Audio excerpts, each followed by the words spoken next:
एक इंसान ने ना चाहते हुए भी ये साबित करके दिखा दिया कि उम्मीद आखिरी सांस तक नहीं छोड़नी चाहिए। क्यों नहीं छोड़नी चाहिए ये वीडियो देखते देखते आपको पता लग जाएगा। भगवान श्री राम ने 14 वर्ष का वनवास काटा था, लेकिन वो जंगल था, वहां पर खाने पीने की व्यवस्था की जा सकती थी। लेकिन क्या हाल होगा आपका अगर आपको 14 महीने के लिए बीच समंदर में एक छोटी सी नाव पर छोड़ दिया जाए। उस नाव का कंट्रोल सिस्टम भी आपके हाथ में ना हो, ना तो आप बाहरी दुनिया से संपर्क कर पाए, ना ही दूर दूर तक किसी इंसान की शक्ल देख पाए, ना तो आपके सर के ऊपर छत हो, ना ही सोने के लिए समतल जमीन, ना तो खाने के लिए खाना हो और ना ही पीने के लिए पानी। अगर हो तो सिर्फ दो चीज, ऊपर खुला आसमान और दूर दूर तक फैला तूफानों से भरा समंदर। ऐसी परिस्थिति में सरवाइव करने की सोचने मात्र से ही रूह कांप जाती है। तो सोचो कोई इंसान 14 महीने तक कैसे जिंदा रहा होगा बीच समंदर में। यह कहानी है एक ऐसे इंसान की जो ना चाहते हुए भी बीच समंदर में तूफानों के बीच कहीं अचानक से गुम हो गया और इन भीषण परिस्थितियों का सामना करना पड़ा।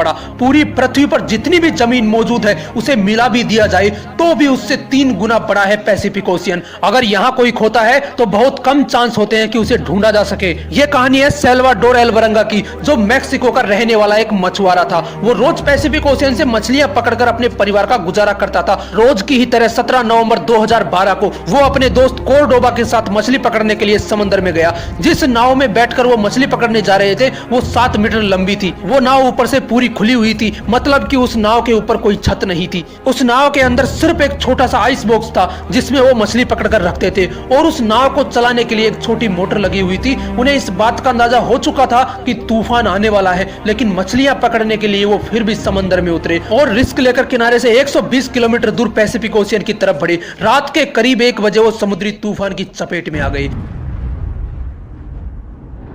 मछली पकड़ने के लिए लगाए हुए जाल उन्होंने वहीं काट दिए और नाव को किनारे की तरफ दौड़ाने लगे। 6 घंटों तक लगातार नाव को दौड़ाने के बाद वो किनारे से 24 किलोमीटर दूर थे, लेकिन उस वक्त नाव को चलाने वाली मोटर ने भी काम करना बंद कर दिया। लेकिन नाव में लगा रेडियो अभी भी काम कर रहा था। उन्होंने रेडियो की सहायता से अपनी लोकेशन अपने बॉस को बताई। उनके बॉस ने उनसे कहा कि वो उन्हें लेने आ रहा है, लेकिन कुछ देर बाद ही उनके रेडियो ने भी काम करना बंद कर दिया। अब ना तो वो किसी से संपर्क कर सकते थे, ना ही अपनी नाव को कहीं ले जा सकते थे। उन्हें किनारे पर खड़े पहाड़ नजर आ रहे थे। वो किसी तरह अपनी नाव को किनारे की तरफ ले जाने की कोशिश करते, लेकिन विपरीत दिशा में चल रही हवा उनकी नाव को किनारे से दूर ले जाने लगी और किनारे पर दिखाई दे रहे पहाड़ धीरे धीरे दिखाई देना बंद हो गए। उनके बॉस ने उन्हें ढूंढने के लिए सर्च टीम भेजी। 4 दिन सर्च ऑपरेशन चला, लेकिन वो कहीं नहीं मिले और उनके बॉस ने हार मानकर उन्हें ढूंढना बंद कर दिया। और तब तक हवा का बहाव उन्हें किनारे से 450 किलोमीटर दूर ले जा चुका था। उस छोटी सी नाव को एक विशाल समंदर में ढूंढना बहुत मुश्किल था और ऐसी परिस्थितियों में उनका भोजन था कछुए और मछलियां। उन्हें समंदर में बहती हुई प्लास्टिक की बोतल्स मिली। जब भी बारिश होती वो पीने का पानी उन बोतलों में इकट्ठा कर लेते और जब बारिश नहीं होती थी तब वो कछुओं का ब्लड और अपना यूरिन पीते थे ताकि उस विशालकाय पैसिफिक ओशियन में अपने आप को जिंदा रख सके। सोचो उस समय उनकी क्या हालत हुई होगी। अगर वो किसी को आवाज लगाना भी चाहें तो मीलों दूर तक उनकी आवाज सुनने वाला वहां कोई नहीं था। और ऐसे ही 4 महीने गुजर गए, लेकिन उन्हें कोई नहीं खोज पाया। और 4 महीने बाद एल्वरंगा के दोस्त कोर्डोबा ने जीने की उम्मीद छोड़ दी और इस वजह से उसने खाना पीना बंद कर दिया। अब धीरे धीरे उसका शरीर कमजोर पड़ने लगा। उसका शरीर इतना कमजोर हो गया कि उसी नाव में उसकी मृत्यु हो गई। सोच कर देखो उस समय क्या गुजरी होगी एल्वरंगा पर, जब उस विशाल का समुद्र में उसका इकलौता साथी उसे हमेशा के लिए छोड़कर चला गया। अब उस विशाल पैसिफिक ओशियन में एल्वरंगा बिल्कुल अकेला था। दोस्त की मौत के 4 दिन बाद एल्वरंगा ने भी जीने की उम्मीद छोड़ दी और सुसाइड करने के बारे में सोचा, लेकिन एल्वरंगा ने ऐसा नहीं किया और फिर से परिस्थितियों से लड़ने की सोची